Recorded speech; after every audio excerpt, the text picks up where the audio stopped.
बिस्मिल्लाहिर्रहमानिर्रहीम सल्लल्लाहु अला मुहम्मद सल्लल्लाहु अलैहि वसल्लम। अस्सलामु अलैकुम, welcome to my YouTube channel. तो आज इंशाल्लाह हमारी 51 हदीस हमारे नबी सल्लल्लाहु अलैहि वसल्लम ने फरमाया, इन्नल्लज़ी लैसा फ़ी जौफ़िही शैउम मिनल कुरआन कल बैतिल ख़रीब। यकीनन वो शख्स जिसके बातिन में कुरान का कुछ हिस्सा भी नहीं वीरान घर की तरह है। जिस तरह वीरान घर में कोई नहीं बसता सिवाय उस घर में शयातीन और जिन्नात के कोई नहीं रहता, इसी तरह कुरान अगर हम नहीं पढ़ते तो हमारे दिल इस तरह वीरान हो जाते हैं और हम शैतान के बहकावे में फ़ौरन आना शुरू कर देते हैं। और अगर शैतान के बहकावे में हम इस तरह ही आते रहे तो अल्लाह ना करे तो हमारा ख़ात्मा अच्छा नहीं होगा और हमारा ठिकाना जहन्नुम होगा। ठीक, तो हमें अपने ईमान को मजबूत करने के लिए, अपने घर में बरकत के लिए, हम किसी भी चीज़ के लिए अगर हम नीयत करके अच्छी नीयत के साथ कुरान पाक पढ़ेंगे तो हमारे एक तो घर में बरकत होगी, हमारे घर पे शैतान के असरात कम होंगे, हमारा ईमान मजबूत होगा, हमारा अल्लाह ताला से रिश्ता मजबूत होगा, हम अल्लाह ताला के दोस्त बन जाएंगे। और अगर अल्लाह ताला के बताए हुए अहकामात पर हमने अमल करना शुरू कर दिया तो इंशाल्लाह अल्लाह ताला भी हमें अपना दोस्त बना लेंगे। ठीक, यहाँ पे मैं एक वाक़या बयान करना चाहूँगी। कुरान की बरकत के लिहाज से मैं यहाँ पे एक वाक़या बयान करना चाहूँगी कि कुरान पाक पढ़ने से इंसान किस तरह अल्लाह ताला से जुड़ जाता है और वो अपने पर जन्नत वाजिब कर लेता है। एक शख्स था, पुराने ज़माने की बात है, एक शख्स था जो बहुत ही ज़्यादा गुनहगार था, शराब पीता था, ऐसा कोई गुनाह नहीं था कि वो शख्स ना करता हो।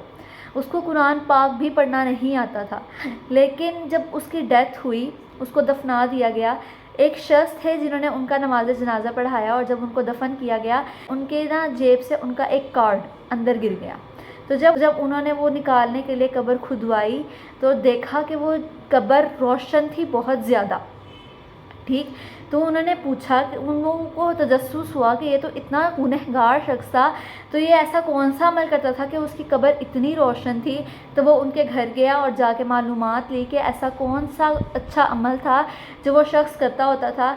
तो उनकी बेटी या उनके बेटे ने बताया कि मेरे बापू कुरान पाक तक पढ़ना नहीं आता था, लेकिन रात को मुँह अंधेरे वो कुरान पाक खोल कर अल्लाह ताला के कुरान पाक किताब पर उंगली फेरते जाते थे और कहते थे, बेशक अल्लाह तूने सच कहा है, बेशक या अल्लाह तूने हर आयत में जो कहा है वो सच कहा है।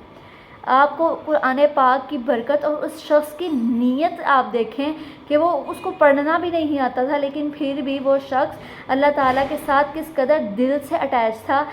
तो हमें वाक़ई से सबक मिलता है, हमें किसी के अमाल को देख के जजमेंट नहीं करनी चाहिए। बेशक अल्लाह ताला उसकी नीयत को बेहतरीन तौर पर जानने वाला है। ठीक, तो उसका जो आखिरत का मामला होगा वो तो अल्लाह ताला डिसाइड करेंगे ना, उसकी नीयत पे डिपेंड करता है और उसके आमाल पे डिपेंड करता है। तो हमें एक तो किसी पे बात नहीं करनी चाहिए और दूसरा ये कि कुरान पाक की बरकत आप देखें कि उसने कुरान की एक आयत को नहीं झुटलाया और वो उनकी लगातार तारीफ़ किए जा रहा था, अल्लाह ताला की हम्दो सना बयान करता था वो रात को बैठ के। तो अल्लाह ताला को उसकी ये अदा कितनी पसंद आई होगी। तो हमें भी इसी तरह कुरान पाक को रोज़ पढ़ना चाहिए ताकि हमारे घर में बरकत हो और हमारा ईमान मजबूत हो। ठीक, कुरान की मिसाल ऐसे है जैसे एक ऊँट, अगर एक ऊँट को किसी जगह से ना बांध दिया जाए तो वो भाग जाता है। इसी तरह कुरान को अगर रोज़ ना पढ़ा जाए तो कुरान भी चला जाता है, उसके दिल को वीरान कर देता है।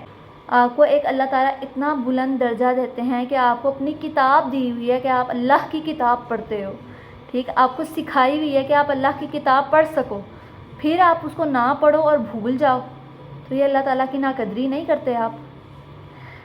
तो हमें अल्लाह ताला से तौबा करनी चाहिए। तो ये था हमारा आज का टॉपिक। मिलते हैं इंशाल्लाह नेक्स्ट वीडियो में। अस्सलाम वालेकुम।